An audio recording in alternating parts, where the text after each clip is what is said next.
नमस्कार दोस्तों, जय भोलेनाथ। आपको कुछ नहीं करना है, वीडियो को शुरू से अंत तक देखना है। मैं लास्ट में बताऊंगा किस ट्रैक पर लिखा हुआ है यह गाना, तो वीडियो को शुरू से अंत तक देखिएगा। बहुत ही वायल मैटर है और भक्ति सॉन्ग है। और खास बात यह है कि आपकी फुल सॉन्ग लाया हूँ, देवी गीत है, बहुत ही वायल मैटर है। और अभी तक आप मेरे चैनल को सब्सक्राइब नहीं किए हैं तो क्या कर रहे हो भाई, चैनल को सब्सक्राइब करो, क्योंकि मैं इसी तरह गाना लिख कर लाता रहता हूँ इस चैनल पर आपके लिए फुल एंड फ्री।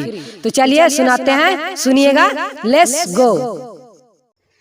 साल भापाया लुमाई, दर्शन देखावे लुमाई।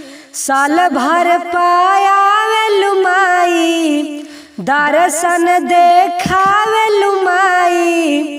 काहे छोड़ी जालू ए महातारिया, तानी देखी ले तुमाई एक नजरिया। तानी देखी ले तुमाई एक नजरिया। तानी देखी ले तुमाई। आगे सुनिए, बहुत ही अच्छा है। फर्स्ट अंतरा।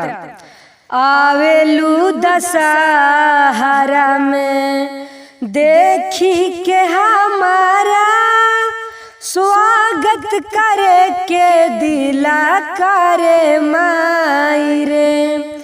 करेला तैयारी सेवका दुआरी, तोहरे सरनिया रोजे रहे माई रे। छोड़ी के जालू कवन सहारिया,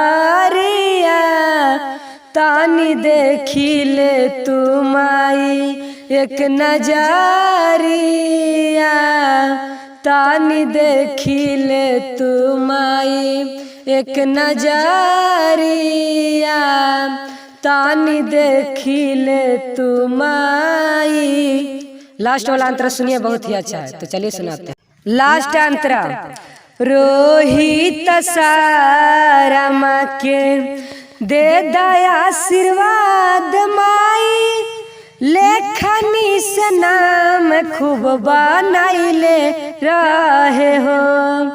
काहेला विक्राम तो से एक ही गो बात माई, गायकी में नाम खूब बनाइले रहे हो। चुनर ले आई बजाई बाजारिया, तानी देखी ले तुमाई एक नजरिया। तानी देखी ले तुमाई एक नजरिया।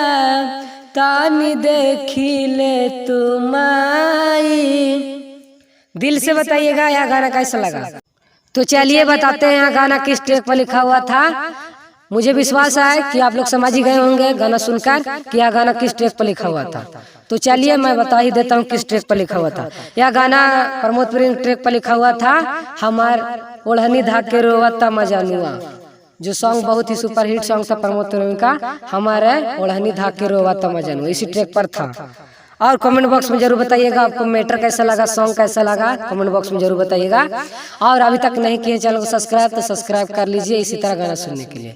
तो चलिए बाय बाय, मिलते हैं नेक्स्ट वीडियो में नया वीडियो के साथ।